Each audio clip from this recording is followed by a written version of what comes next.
Vamos abrir nossas Bíblias em Marcos, capítulo 1. Hoje nós vamos estudar a 8ª lição, lição número 8, página 27. Quero agradecer ao irmão Spencer, ao presbítero Spencer, que com certeza deu continuidade ao trabalho de forma maravilhosa. Eu escutei os estudos, muito bons, E graças a Deus que os irmãos estão bem servidos aí, de professores, de pregadores. Deus tem levantado na nossa igreja. Marcos capítulo 1.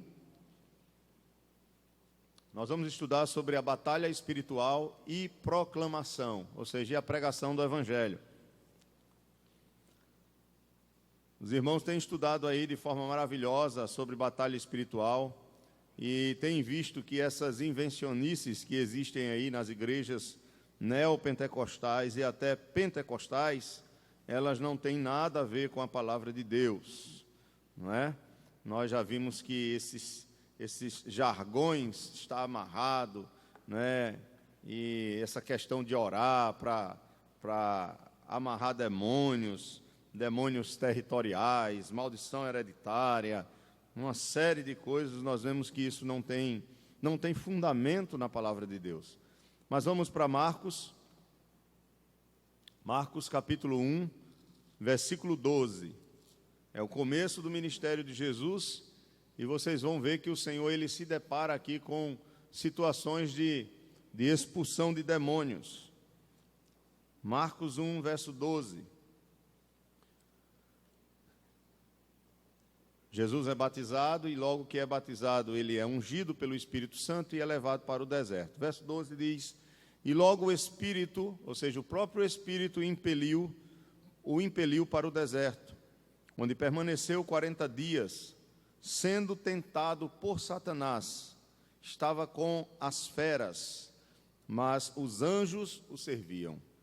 Depois de João ter sido preso, foi Jesus para a Galileia pregando o Evangelho de Deus. Preste bem atenção, ele foi para a Galileia pregando o Evangelho de Deus. Vocês vão percebendo que havia um foco no ministério de Jesus. E qual era o foco do ministério dele? A pregação do Evangelho de Deus. Dizendo, qual era a pregação dele? Verso 15, o tempo está cumprido e o reino de Deus está próximo, porque a chegada de Cristo é a própria chegada do reino. O reino de Deus está próximo, arrependei-vos e crede no Evangelho. Caminhando junto ao mar da Galileia, viu os irmãos Simão e André, que lançavam a rede ao mar, porque eram pescadores. Disse-lhe Jesus, vinde após mim, e eu vos farei pescadores de homens. Então eles deixaram imediatamente as redes e o seguiram. Pouco mais adiante, viu Tiago, filho de Zebedeu, e João, seu irmão, que estavam no barco consertando as redes. E logo os chamou, deixando eles no barco, a seu pai, Zebedeu, com os empregados, seguiram após Jesus. Depois entraram em Cafarnaum, e logo no sábado foi ele ensinar na sinagoga. Maravilhavam-se da sua doutrina, porque os ensinavam como quem tem autoridade e não como os escribas.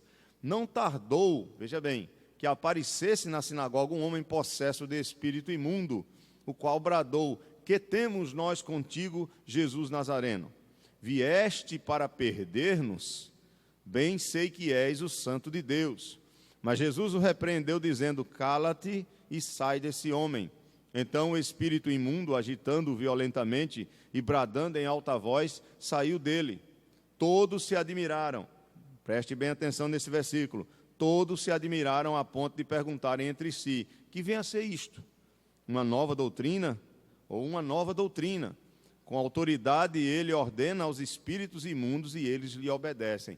Então, preste bem atenção, que parece-me que antes da chegada de Jesus, não era comum as pessoas observarem alguém expulsando demônios com autoridade, como estava acontecendo no ministério de Jesus Cristo.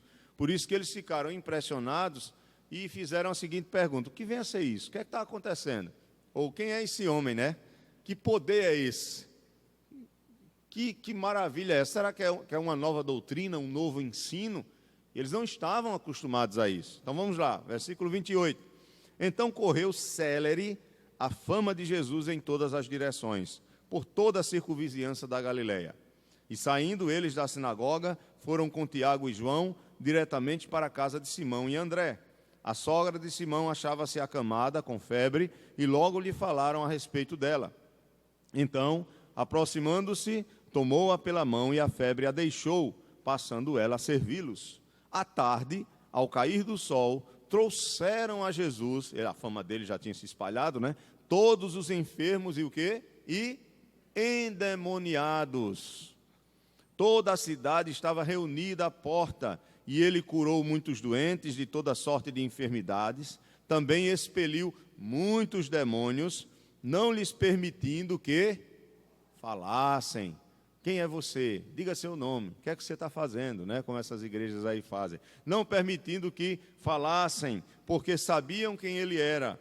Tendo-se levantado alta madrugada, saiu, foi para um lugar deserto e ali orava. Procuravam-no diligentemente Simão e os que com ele estavam. Tendo-o encontrado, lhe disseram, todos te buscam. Jesus, porém, lhes disse, vamos a outros lugares, às povoações vizinhas, a fim de que eu expulse demônios? Que eu cure enfermos? Não, a fim de que eu pregue também ali, pois para isso é que eu vim. Então foi por toda a Galileia, pregando nas sinagogas deles, e aí naturalmente expelindo demônios. Irmãos, quando nós vamos estudar o Evangelho de Marcos, vocês vão perceber que Marcos ele vai deixar muito claro que o principal ministério de Jesus era pregar o Evangelho, era ensinar a palavra de Deus. Agora, evidentemente, a partir do momento que ele pregava o Evangelho, as pessoas eram libertas, e muitas delas que eram possuídas, outras que eram enfermas, o Senhor também realizava tanto a obra de libertação, no sentido de expulsar os demônios, como também de curar os enfermos. O que é que nós vamos estudar hoje? Nós vamos estudar sobre batalha espiritual e proclamação. Os irmãos já viram aí, através dos ensinos do presbítero Spencer, que quem tem Cristo, evidentemente, já está totalmente liberto de seus pecados, e que o maligno não lhe toca. Vocês sabem disso. Poderíamos fazer a seguinte pergunta: um crente pode ser endemoniado? Biblicamente falando? É claro que não. Nós temos que ser bíblicos, irmãos. Uma pessoa que se diz crente, que está na igreja, pode ser endemoniada. Se alguém que se diz crente, que está na igreja, que fica endemoniado, essa pessoa nunca conheceu a Cristo no sentido pessoal, de ter um novo nascimento, de ter uma nova vida. Porque aquele em quem o Espírito Santo habita, aquele em que foi selado pelo Espírito Santo, Satanás é incapaz de possuí-lo. E outra coisa, nem todo ímpio também Satanás tem interesse de possuir. Não me pergunte por que Satanás possui algumas pessoas ímpias e outras não. Porque nem todo mundo também, que não tem Cristo como seu Salvador, é possuído literalmente por Satanás, se torna um endemoniado. Isso não quer dizer que essa pessoa não seja influenciada pelo diabo, porque Paulo, escrevendo aos Efésios, vai dizer que nós, todos nós, antes de conhecermos a Cristo, nós andávamos segundo o curso de quem? Deste mundo, segundo o príncipe da potestade do ar. Então, éramos influenciados, éramos cegados por ele, andávamos, debaixo dessa influência, desse poder maligno que reina neste mundo, tenebroso, neste mundo sem Cristo, nessa vida sem Cristo. Satanás, evidentemente, reina no coração dessas pessoas. Ele é o Deus delas, independentemente se elas têm consciência ou não sobre sua existência, ele com certeza reina sobre suas vidas. Então, nesta manhã, nós vamos ver a autoridade e a missão de Jesus Cristo. Veja, é o primeiro ponto da nossa lição.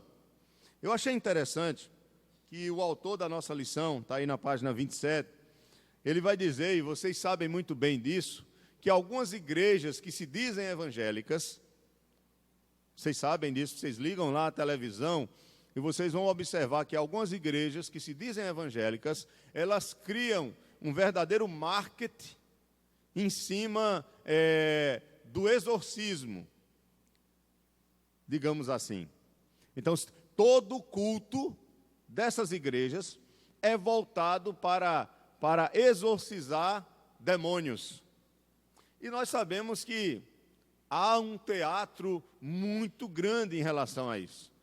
Que esses pregadores, entre aspas, esses pastores, entre aspas, né, ou falsos mestres, falsos pastores, eles usam essas coisas para mostrar que eles têm uma autoridade da parte de Cristo. Primeiro é para intimidar as pessoas que vão à igreja. As pessoas que são leigas, que não conhecem a palavra, que não leem as escrituras, quando veem aquelas coisas, então elas imaginam logo, ó, está ali que? Um homem de Deus, um homem que é cheio da autoridade espiritual. Olha só os demônios, que são anjos, que são esses seres malignos, poderosos, eles se ajoelham diante desses homens de Deus. E vocês sabem que por trás disso há uma grande mentira, por trás disso há um marketing muito grande para atrair dinheiro para essas determinadas igrejas. Primeiro, o culto ou o centro do culto não é expulsão de demônios. É muito estranho uma igreja em que fique muitas pessoas se manifestando. É muito estranho isso, porque o propósito do culto não é esse. Quando você vai para o Antigo Testamento, você não vê isso. Quando você vai para o Novo Testamento, você não vê isso. Você vê sim, quando Jesus está evangelizando nas cidades, nas ruas, as próprias pessoas levarem alguns endemoniados. Por quê? Porque fazia parte da chegada do reino de Deus, o quê? Fazia parte da chegada do reino de Deus a revelação de que o ministério de Satanás sobre as pessoas estava se tornando cada vez o quê? Menor. Ele estava perdendo a sua influência. Por isso que no ministério de Cristo era muito comum as pessoas, os endemoniados, chegarem e ele expulsar os demônios para mostrar que o reino estava chegando, o rei estava chegando para proclamar o evangelho e Satanás estava agora perdendo toda a sua influência, ou grande parte da sua influência sobre as pessoas. Esse é o propósito, irmãos, do que o texto bíblico está mostrando aqui. Isso não quer dizer que em todo canto que você vai pregar, vai haver endemoniados. Pode acontecer. Pode acontecer, por exemplo, olha, irmãos, vamos fazer um trabalho evangelístico em determinada cidade, em determinado bairro, e pode acontecer que quando estivermos pregando nessa campanha a palavra, porque é o foco do ministério evangelístico, algumas pessoas possam ficar endemoniadas, e nós ali pelo poder de Deus expulsemos os demônios e pronto, e continuemos a pregação, porque o foco é Cristo, o foco da pregação é Jesus Cristo. Paulo, onde ele chegava, ele dizia que o quê? Quem ele pregava era quem? Cristo, e Cristo crucificado. Ele não ia para os locais para expulsar demônios, mas ele ia para os locais para pregar Cristo, para que as pessoas entendessem o evangelho, e reconhecessem Cristo como o único Salvador e fossem salvas. Esse era o propósito de Paulo, e não expulsar demônios. Agora, se alguém fica endemoniado, evidentemente, será expulso, né, para se evidenciar ali também a libertação daquela pessoa. Então, veja, esses cultos, entre aspas, evangélicos, que são dominados por exorcismo, eles são cultos que não são bíblicos, porque o centro do culto verdadeiro é sempre quem? A adoração a quem? A Cristo e a pregação do Evangelho. Sempre. Não é o exorcismo, não é a expulsão de demônios como centro. Aí vocês veem as brincadeiras que tem nesses cultos, né? O pastor conversa com o diabo responde ao pastor, tem um diálogo, e nós sabemos que há um marketing muito grande nisso aí, né? Há muita mentira. Eu não estou dizendo que não haja possessões demoníacas hoje, não. A gente vai chegar lá, tá? Mas o que tem aí é muita mentira, tá? Muita mentira. E outra coisa, não confunda. Existe possessão demoníaca, existe epilepsia, que não é possessão demoníaca, e existem outros tipos de transtornos psíquicos, né, psicológicos, que também não é possessão demoníaca. Então, há uma misturada aí muito grande e nós precisamos de muita sabedoria e de muita graça para identificar o que é e o que não é. Além da mentira, né? Que tem muito sabido aí se passando por endemoniado para ganhar alguma coisa. Ok? Então, muito cuidado com isso. Vocês sabiam que a marcha para Jesus ela foi criada inicialmente, obrigado, irmã, com um propósito. Sabiam disso? Isso. A marcha para Jesus, ela foi criada com o propósito de amarrar os demônios territoriais. Então, inicialmente, o propósito era isso. Hoje se perdeu mais, né? Hoje a marcha para Jesus, ela se tornou mais assim uma propaganda de Cristo, vamos dizer assim, ou das igrejas. Eu não quero nem usar outro termo, né? Ou show, né? Porque é trio elétrico, é show, e já sai agora também o trio elétrico no carnaval dos evangélicos, né? Tem um carnaval dos evangélicos. Então, começou de uma forma, agora já está noutra. Então a coisa vai piorar cada vez mais. Eu não duvido, Deus me perdoe, né? Não quero que isso aconteça, mas eu não duvido que daqui a um tempo também, nesse carnaval evangélico, também não saia as passistas evangélicas em cima desses trios elétricos, né? Só está faltando isso. Porque já existe passistas de samba que se dizem o quê? Evangélicas. Então a coisa está muito séria. Então a igreja, Satanás, irmãos, ele tenta desmoralizar o povo de Deus. Entendam isso. Ele tenta desmoralizar o povo de Deus. Ele vai tentar de tudo para fazer com que nós, que somos crentes, sejamos iguais aos que não são. Para que não haja nenhuma diferença, para que não tenhamos nenhum testemunho a dar sobre Cristo. Tiago, ele diz que os que se tornam amigos do mundo tornam-se inimigos de Deus. Nós fomos santificados, nós fomos separados por Deus. Nós somos um povo exclusivo, uma nação santa, um povo santo, chamado para anunciar as virtudes daquele que nos tirou de onde? Das trevas.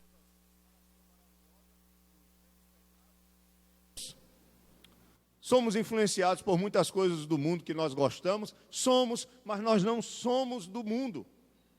Nós somos diferentes. Nós fomos chamados para fazer a diferença. Então tenha muito cuidado. Quando Cristo chega, o reino de Deus chega. O reino de Deus que é prometido no Antigo Testamento, ele chega justamente na pessoa de Jesus. E quando Jesus chega, Satanás começa a ser o quê? Amarrado. Eu sei que há uma interpretação pré-milenista, dispensacionalista, que diz que Satanás vai ser amarrado lá depois, nos 1000 anos, porque acredita em 1000 anos literais, lá em Apocalipse capítulo 20. Mas segundo a teologia reformada, que é a que nós nos adequamos mais, ou achamos mais coerente com a Bíblia, Satanás começa a ser amarrado com a chegada do reino, com a vinda de Cristo. Aí você diz, como assim, pastor? Amarrado indica que ele está o quê? Limitado na sua influência. Aquele que enganava as nações, ele não pode mais enganar. Por quê? Porque o evangelho está o quê? Se espalhando. E onde o evangelho chega, Satanás ele perde o quê? A sua influência. Cristo chegou na sua vida, na minha família, então Satanás não pode mais nos enganar. Então ele começa a ser amarrado. Inclusive, os estudiosos vão dizer o seguinte, que cada complemento da obra de Cristo é como se fosse um nó mais forte na corda que amarra Satanás. Por exemplo, a sua vinda, a sua morte, a sua ressurreição, a sua ascensão, o seu reinado glorioso ao lado do Pai e a sua segunda vinda. Na segunda vinda de Jesus, aí sim, Satanás será lançado com os seus anjos, né, no lago de fogo e enxofre, assim também como os ímpios. Mas ele já está amarrado. Sua influência vai se tornando cada vez mais limitada por causa da pregação do Evangelho de Cristo. Os irmãos estão entendendo essa questão de amarrado? Então, quando você diz está amarrado, ele já está amarrado. Mas o que é que amarra Satanás? É uma ordem da minha boca? O que amarra Satanás é simplesmente um jargão que eu digo? Não. O que amarra Satanás é a obra de Cristo. O que amarra Satanás foi o que Cristo fez. Por isso que quem tem Cristo já está livre. E é pregando o Evangelho que nós o quê? Conseguimos levar o Evangelho às pessoas que estão sendo influenciadas por Satanás e que Satanás perde a sua influência em suas vidas. Vejam aí, irmãos, por favor, capítulo 1 de Marcos, né, que nós estamos. Vamos para a palavra, eu vou ser prático, tá? Eu não vou me deter muito. Quando Jesus foi batizado nas águas por João Batista, capítulo 1 de Marcos, versículo 9,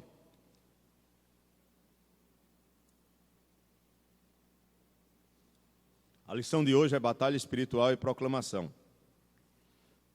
Versículo 9 do capítulo 1 de Marcos diz: naqueles dias veio Jesus de Nazaré, da Galileia, e por João foi batizado no Rio Jordão. Logo ao sair da água, viu os céus rasgarem-se e o Espírito descendo como pomba sobre ele. Então foi ouvida uma voz do céu, ou dos céus: tu és o meu filho amado, em ti me compraz. Agora olha o verso 12.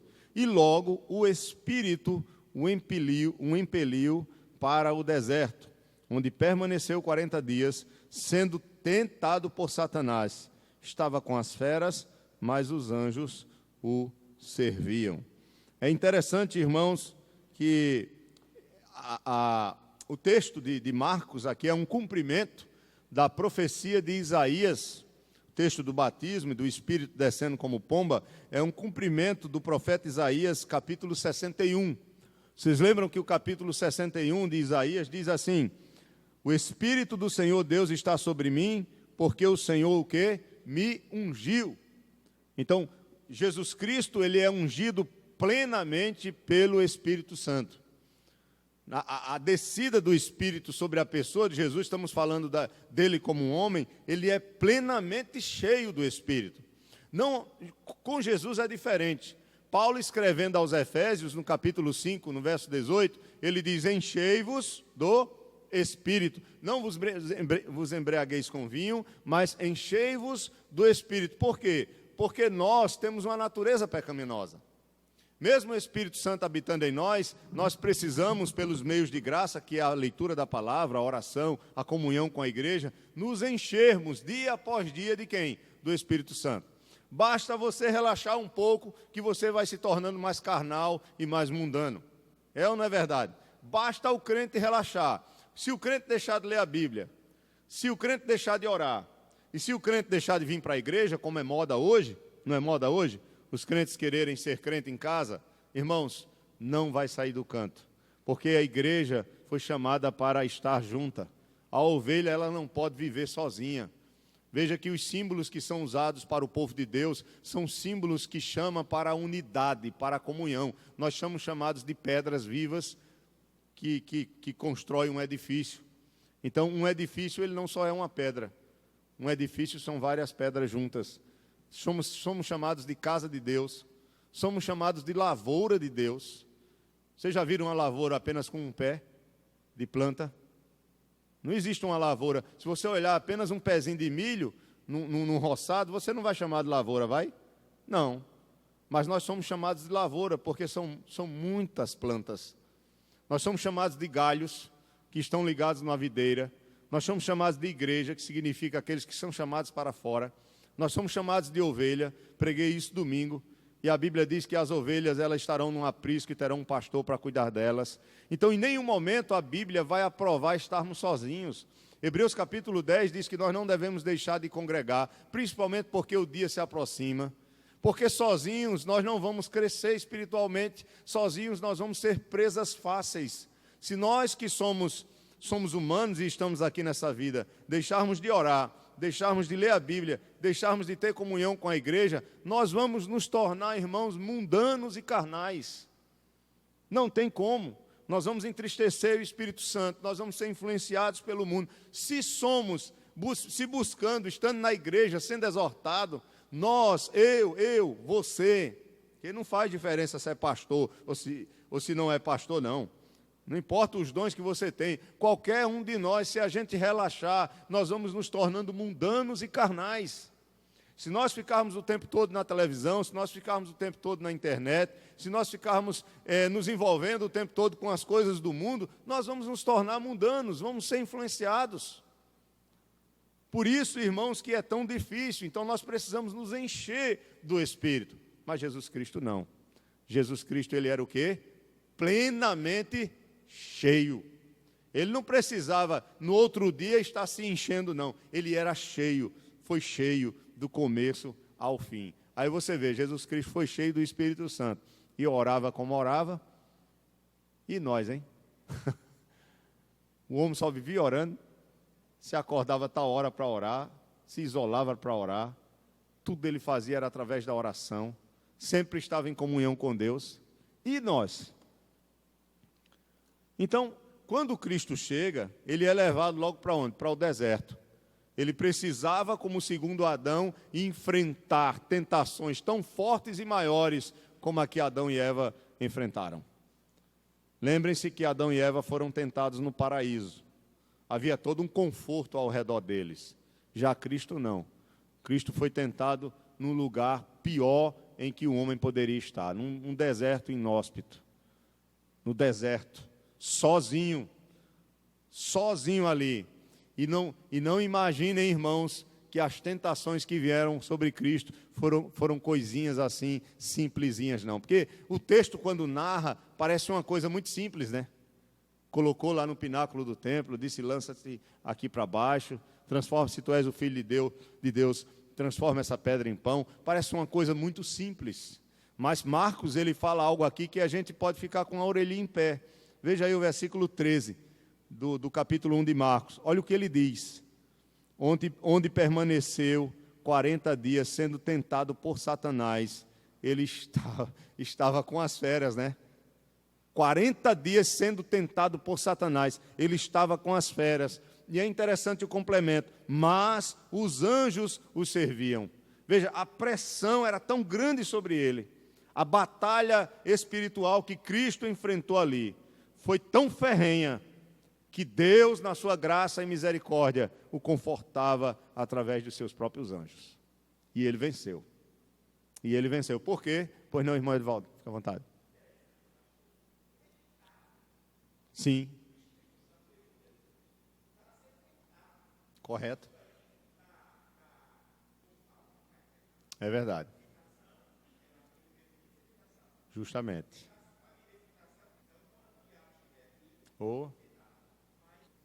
A culpa é nossa, né? A culpa é nossa mesmo. Deus vai cobrar de nós, é verdade. Uhum. Correto.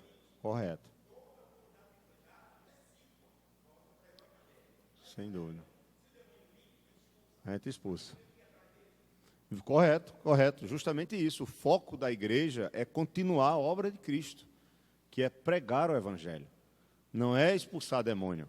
Ah, não, peraí, pastor, que heresia é essa? Não, não é heresia. Se o demônio vier e aparecer e possuir alguém, evidentemente nós temos autoridade em Cristo para expulsar. Por quê? Porque Cristo já venceu. Cristo já venceu Satanás. E todos aqueles que estão com Cristo também são vencedores.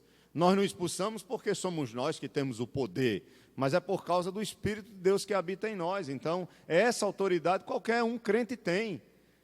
Sabe, mas foi colocado na cabeça dos crentes que, por causa daquele texto que tem que orar e jejuar, que você precisa ter algo a mais.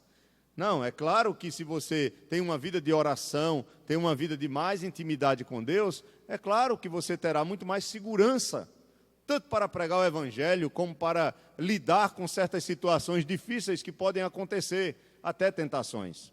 Tá, irmãos? Então, lembrem-se disso. Jesus chegou, é chegado o reino de Deus. E se é chegado o reino de Deus, os espíritos malignos vão ser subjugados. Vão ser subjugados por ele. E Marcos vai dizer justamente isso. É isso que vai ser dito também, eu acredito que o irmão Spencer explicou isso. Aquele texto lá, Spencer, que ele entra na casa do valente, amarra o valente. Eu acho que você comentou sobre isso, né? Vamos abrir aí em Mateus, capítulo 12. Só para a gente...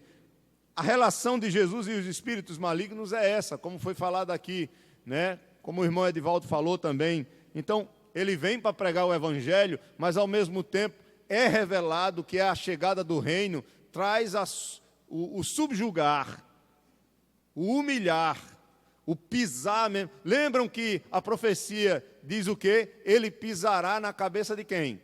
Da serpente, ou seja, ele tem poder para subjugar, ele tem autoridade sobre a serpente.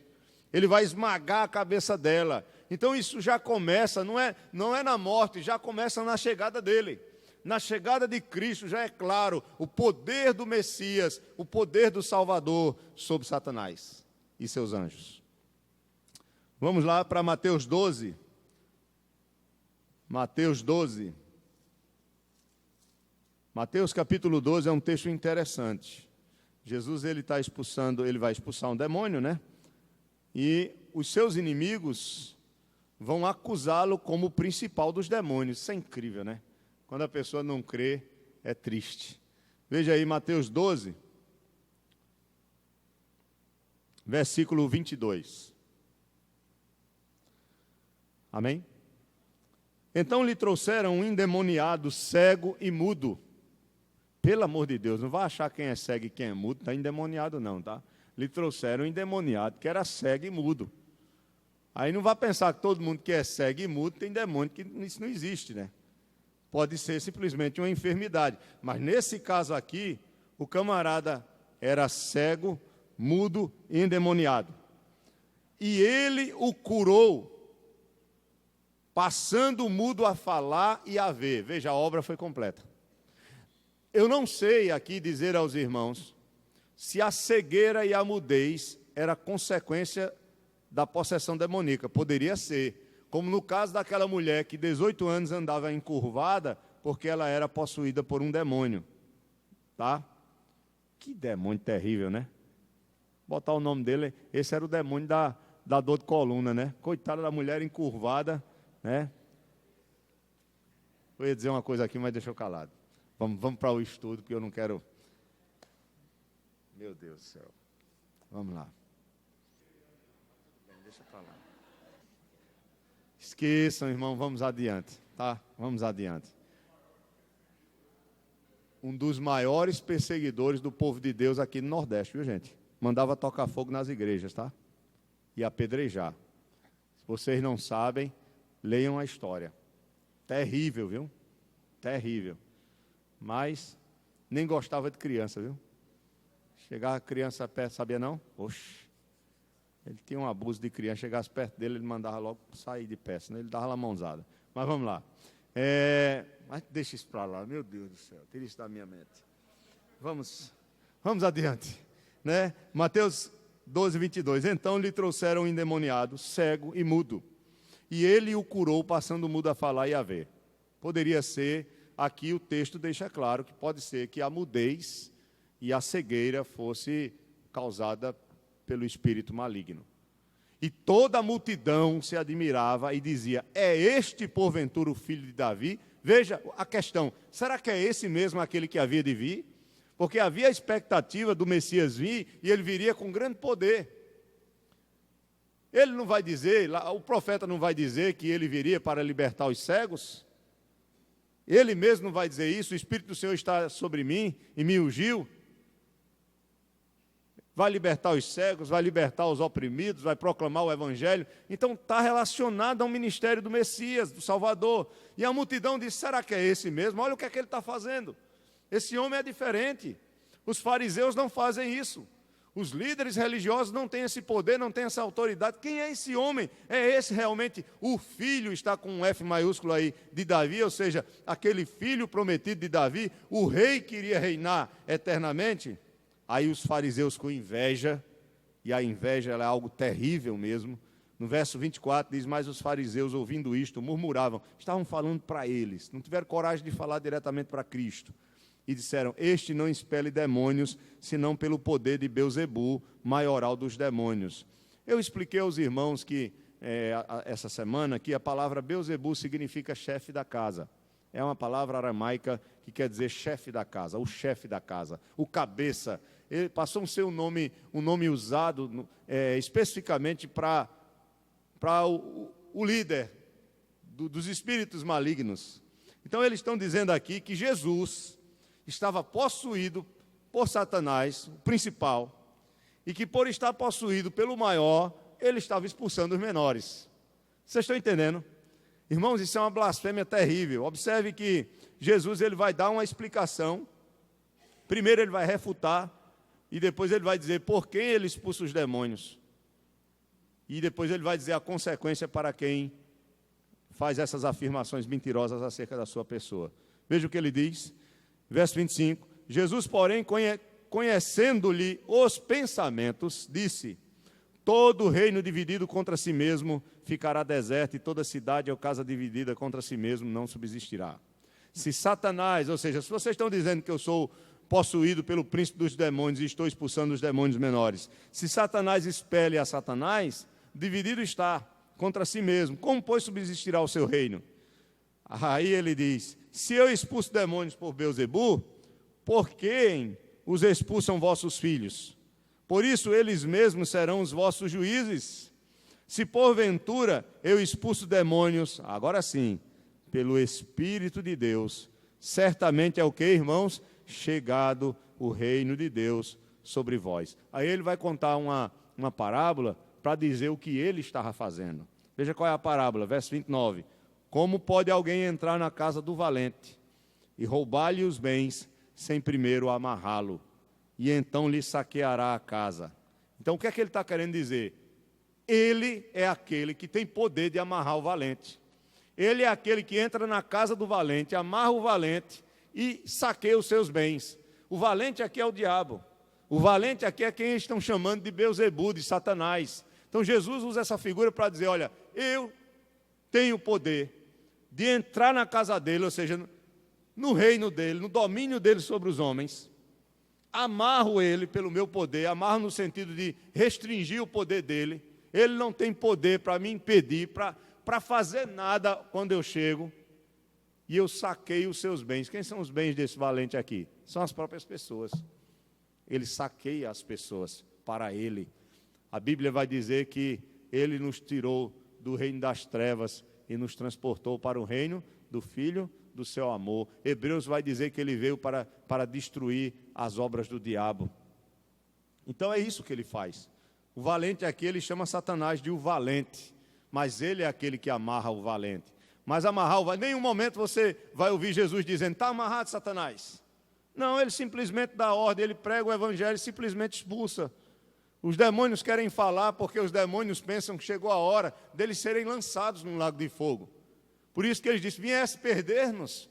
Porque eles sabem que o juízo final está relacionado à vinda de Jesus, do Filho de Deus, do Salvador. Só que, pelo que a gente vê, os demônios, eles não tinham entendimento, porque ainda não tinha sido revelado claramente o plano da salvação. Eles não tinham entendimento que Jesus viria primeiro para morrer, ressuscitar, reinar como um homem na glória, salvar o seu povo durante a história e viria a segunda vez para julgar. Eles não tinham esse entendimento. Os demônios não sabiam disso. Por isso que quando ele chega, os demônios começam logo a gritar, vieste perder-nos. Ou seja, é como se chegou a hora da gente ser, de uma vez por todas, punidos. Veja aí, irmãos, eles vão dizer isso. Volto para Marcos, capítulo 1.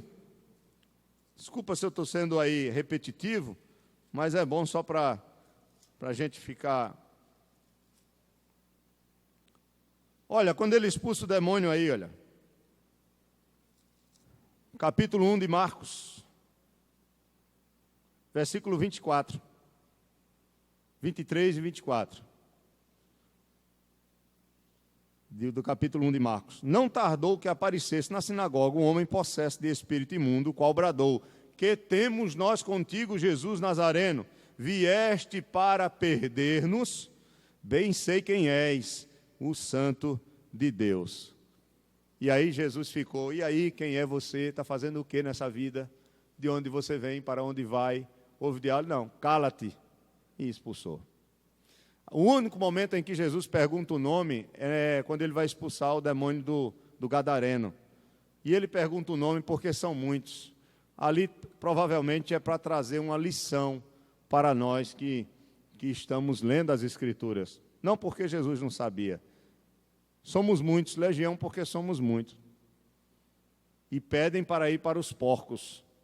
Mas sabiam que a chegada de Cristo e a destruição ou a punição final deles estava relacionados. Só que eles não tinham o entendimento que nós temos, porque nós temos o Apocalipse, nós temos toda a revelação, eles ainda não tinham naquela época, agora eles sabem. Satanás sabe que há um plano e que Jesus vai voltar pela segunda vez, que haverá um juízo e que nesse dia ele vai ser lançado. Sim, ele sabe, porque agora está revelado. Vocês estão entendendo, né? Nessa época não estava revelado ainda, então ele não tinha essa noção. Os demônios não sabiam disso, por isso que eles questionam: chegou nossa hora? Diga, irmão Roberto. Sim, sim. Sim, sim, sim. Antes do tempo, sem dúvida nenhuma. Havia uma noção, mas não uma compreensão, né? Não havia uma compreensão ainda de como seria, né? Mas é claro que o Antigo Testamento ele tem umas pinceladas acerca do futuro, né? Acerca vamos dizer assim, do final de todas as coisas. Mas agora eles sabem claramente. Isso, com certeza. E sabem mais a Bíblia do que a gente, viu, irmãos? Não fique pensando que o diabo sabe mais a palavra do que qualquer um da gente aqui. Com certeza. Então, meus irmãos, Jesus e os espíritos malignos, tá? Ele, como foi dito aqui, ele é levado ao deserto pelo Espírito Santo para enfrentar Satanás. Ele vence Satanás pelas Escrituras, pela palavra. O seu ministério é o ministério que amarra o valente. O diabo já está amarrado desde a primeira vinda do Senhor e continuará amarrado, ou seja, isso não quer dizer que ele não pode fazer mais nada. Sim, ele ainda tem um certo acesso, né? É como os antigos diziam, que ele permanece ali na coleira, né?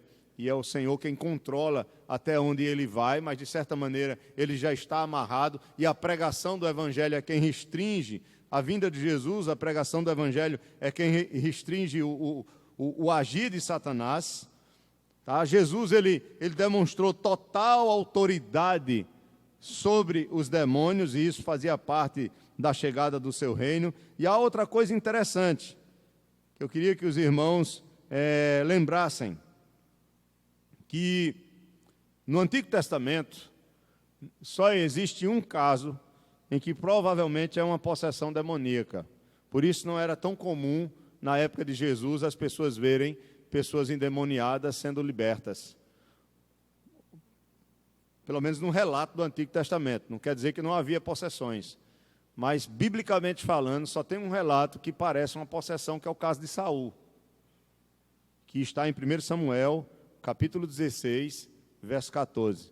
Lembram que até o rei Davi tinha que tocar ali a harpa, né?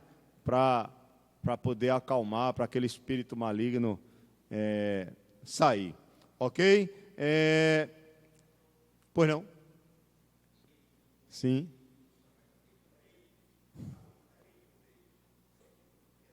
Correto.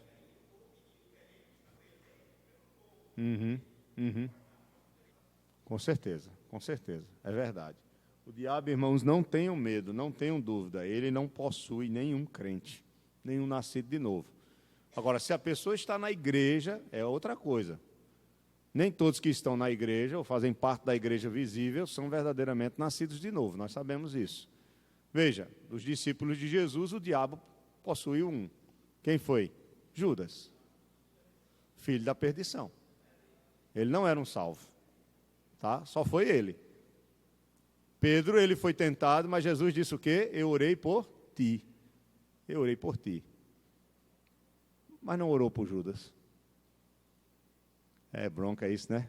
Queima na cabecinha da gente, né? Mas é a soberania dele. É a soberania dele.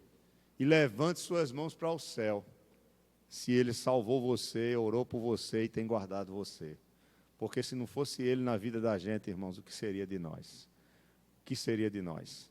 Nós temos que nos humilhar e dizer: Senhor, muito obrigado, porque o Senhor me escolheu, porque o Senhor, não porque eu mereço, pelo contrário, eu mereço a condenação, mas o Senhor, na sua grande misericórdia e graça, me escolheu, me salvou e me livra. Vocês acham que Satanás não está? O que é que diz Pedro? Está ao derredor. Do quê? Do aprisco. Do aprisco de quem? Das ovelhas. Só esperando uma botar a cabecinha fora, para ele pegar. Porque tem ovelha que é nosso cego, né? Quer porque não quer ficar olhando lá para fora, querendo dar um pulinho fora do aprisco. Às vezes acha que o aprisco é chato demais. Às vezes acha que o aprisco é sempre a mesma coisa. Tem aquelas ovelhinhas que são mais problemáticas, né? E não quer ficar junto daquelas ovelhinhas. E esse aprisco é chato demais. Às vezes o pastor é chato demais também com as ovelhas. E ela quer dar um pulinho no muro, ou quer sair pela porta. Mas a Bíblia diz que o leão está ao derredor. Ainda bem que nós temos um sumo pastor que cuida de nós, né? Que nos protege, né? Que nos protege, na sua misericórdia. Ai, se não fosse ele, Satanás já tinha devorado nossas vidas de uma maneira terrível. Hoje virou moda os pastores se suicidarem, né? Vocês já ouviram falar nisso? Não é que é moda, mas é porque é divulgado. Quando divulga uma coisa, então passa... Aí virou agora uma divulgação, pastor se suicidando. Aí eu faço parte do grupo dos pastores da nossa convenção, aí fica aquele fuzuê, sabe, no grupo. Eita, tem que ter cuidado, não sei o quê. Irmãos, pelo amor de Deus, foi citado aqui, não há tentação, não há provação que não seja humana. E que nós não a possamos o quê? Suportar, porque se for além das nossas forças, o Senhor nos dará o quê? O escape. Então, porque eu sou pastor, enfrento lutas, aí agora eu vou me matar? Posso ser tentado, no momento de depressão, no momento de crise, eu sei lá, mas, sinceramente, irmãos, eu tenho muitas dificuldades com isso, eu já compartilhei isso com os irmãos. Embora eu não estou aqui julgando a questão da salvação, tá? Eu não vou entrar nesse mérito, mas mesmo assim eu tenho minhas dificuldades, tá? Então, Jesus e a pregação, não esqueçam, qual é a característica principal do ministério de Jesus? É a pregação do reino. Vejam, levaram muitos demônios, levaram muitos endemoniados, os demônios foram juntos, né? Então faz parte. Levaram muitos endemoniados e muitas pessoas enfermas, não é isso que Marcos 1 diz? Vejam aí, por favor. Versículo 34, Marcos 1. E ele curou muitos doentes de toda sorte de enfermidades, também expeliu muitos demônios, não lhes permitindo que falassem, porque sabiam quem ele era. Aí depois ele foi orar. Agora veja o verso 38 de Marcos 1. Quando os discípulos disseram, rapaz, olha, o povo está te procurando aqui na cidade. Ele disse, irmão, mas espera aí. Qual foi a resposta dele? Vamos a outros lugares, às povoações vizinhas, a fim de que eu pregue também ali, pois para isso é que eu vim. Então, a pregação do Evangelho é o foco do ministério de Jesus. Espera aí, mas Senhor, tem muita gente endemoniada ainda, tem muita gente doente. Sim, meu filho, mas meu ministério é pregar o Evangelho. Sempre vai haver gente doente, sempre vai haver gente que pode ser possuída por demônios, ou que são influenciadas por ele. Mas eu tenho que pregar o Evangelho, que é através da pregação do Evangelho que eu faço, que outros se convertem e pregam esse Evangelho, como foi dito aqui pelo irmão Edivaldo, a missão da igreja é o quê? Ide por todo mundo e... Não diz ide por todo mundo e expulsai os demônios e curai os enfermos, mas diz ide por todo mundo e pregai o Evangelho. Porque onde chega a pregação do Evangelho, chega a libertação, chega a nova vida, chega a transformação de pessoas, transformação de casamentos destruídos, transformação de vidas destruídas, de jovens que estão nas drogas, mas que podem ser libertados, podem ser uma nova criatura. É o Senhor quem faz isso, irmãos, é o Espírito Santo que faz isso em nossas vidas. Em Corinto, é o segundo ponto. A cidade de Corinto era uma cidade, irmãos, onde, podemos dizer assim, Satanás reinava de uma forma muito clara. Primeiro havia um templo dedicado a uma deusa chamada Afrodite. Nesse templo, no mínimo, tinha entre prostitutos e prostitutas cultuais, mais ou menos 1000. O que é um prostituto ou uma prostituta cultual? Era muito comum entre os gregos eles adorarem seus deuses através do sexo. A própria palavra bacanal vem do deus Baco, do deus Dionísio, que é o deus do vinho, onde eles celebravam uma festa a esse deus que era regada ao quê? A vinho, muito vinho, e quando eles estavam embriagados, eles entravam nesse transe, né, por causa da embriaguez, eles achavam que estavam adorando esse Deus, e aí podia tudo. É o carnaval que a gente tem aqui, né? O carnaval não é diferente. Não pode tudo no carnaval, né? Não pode tudo, não é liberado para tudo no carnaval. Não tem até o rei do carnaval, né, que é o rei Momo, é? É o rei Momo, né? Eu não sei bem o significado da palavra Momo, se alguém sabe, mas é o rei Momo, né? Tem a rainha também, né, que representa um carnaval, né? Então, há toda uma questão cultural aí. entregam a chave da cidade a eles, né, para que seja liberada aí tudo. E vocês sabem como é o carnaval. Né? Como eu me converti muito cedo, então eu nunca brinquei o carnaval, porque eu venho de uma cidade do interior, então meu carnaval era jogar pó no outro, né? Eu me lembro quando eu era criança, no meu carnaval, a gente pegava uns canos. Eita, era bom demais, não? Essa parte era boa. Eu era moleque ruim, né? Eu não conhecia Cristo. E a gente pegava uns canos de esgoto, esses canos de 50, ou menorzinho de 40. Vocês lembram, né? Botava uma roda de havaiana com um cabo de vassoura pregado, né? Não era? Vocês fizeram isso também, rapaz. Não só era eu, não, né? A senhora fez muito isso, viu? E aí botava uma tampa com um furo. Esses meninos de hoje só sabem o que é videogame e celular, não sabem o que é ser feliz, não. Era um cano com um cabo de vassoura, com a rodela de havaiana para dar pressão. A gente puxava, olha, de água podre. Na minha terra era água podre, viu? Não era água limpa, não. Na minha terra, lá em Campina Grande, a gente procurava a pior água que tinha. Água podre. E quando passava o colega, olha a pressão, olha o banho de lama. Eita, correndo na rua era uma maravilha, né? Mas a gente vai parar longe se a gente começar com essa história, né? Então vamos para Corinto, né? Corinto não tinha isso não, irmãos. Corinto era sexo, era pecado, era imoralidade. Era assim que vivia a cidade. E o que foi que Paulo fez? Paulo chegou na cidade de Corinto, dando uma volta da cidade, dando uma volta na cidade, repreendendo os demônios, amarrando demônios. Não. Paulo diz que Deus disse, olha, eu tenho muitas pessoas nessa cidade.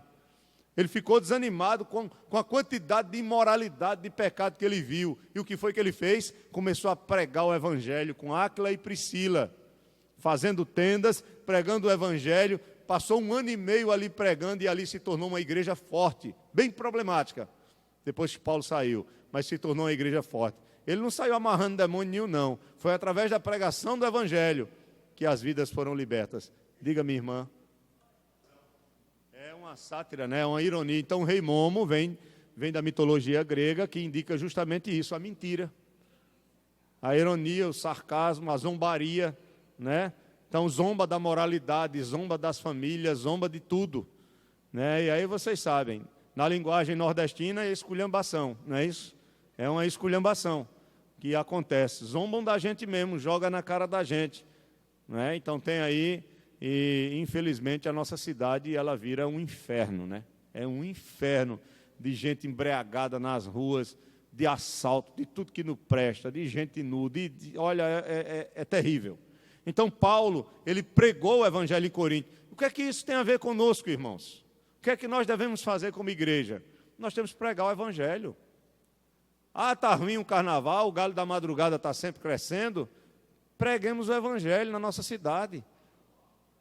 Não lá.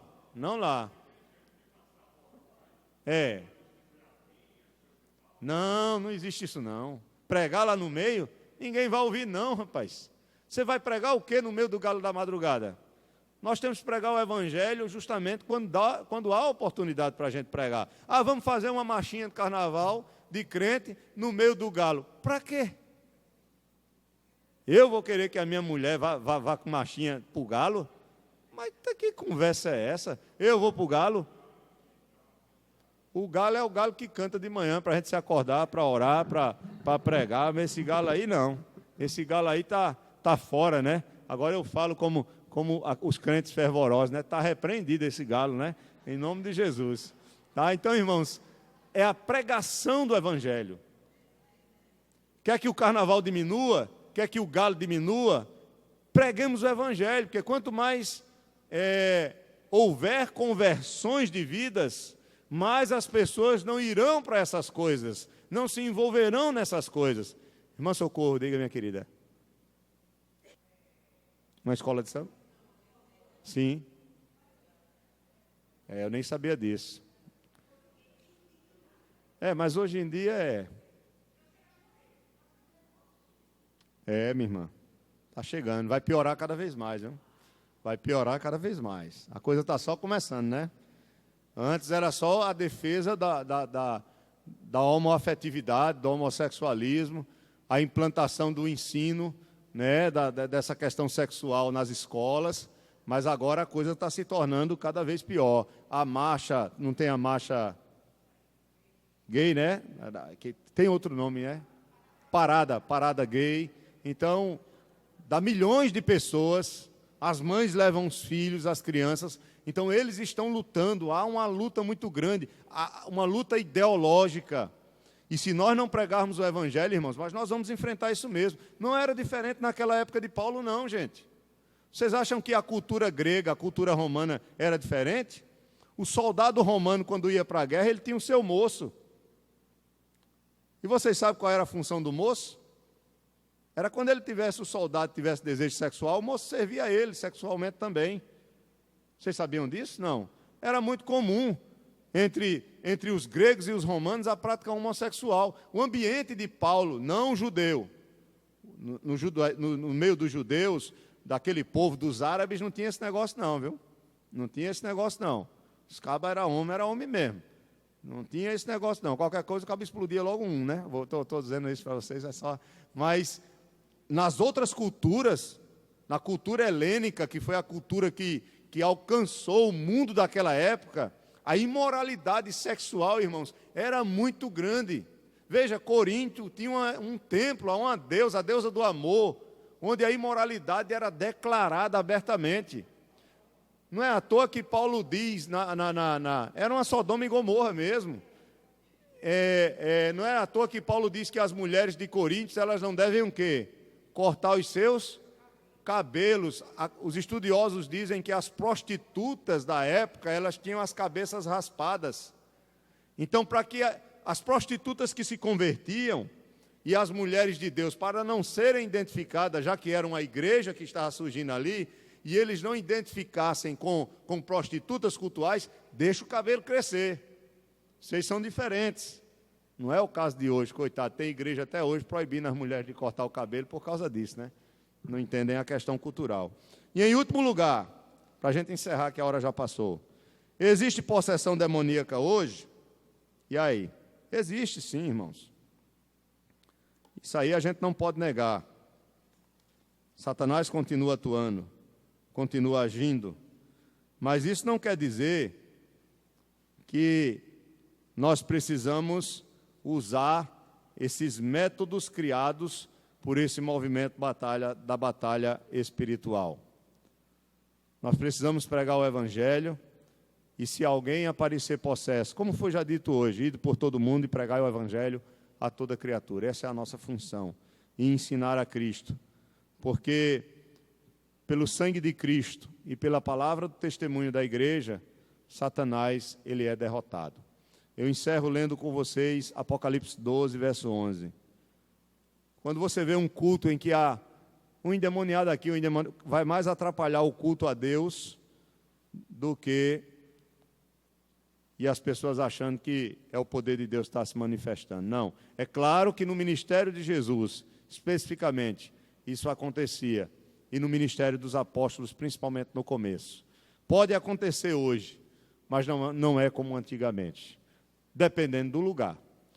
Pode ser que a gente chegue para pregar numa tribo africana, um exemplo, em que há muito cultos a demônios e que haja muitas possessões. E que você prega o Evangelho, expulsa demônios, prega o Evangelho e as pessoas vão sendo libertas. Pode acontecer também.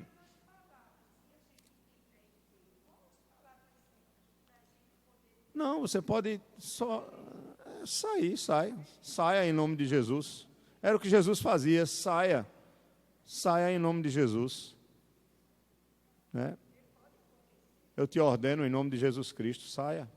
Não precisa de nenhuma coisa, não existe uma palavra mágica, né, não saia, a gente vai ver que nenhum diálogo, né, como eles fazem. Bota as mãos para trás, aí o cara fica aquela coisa.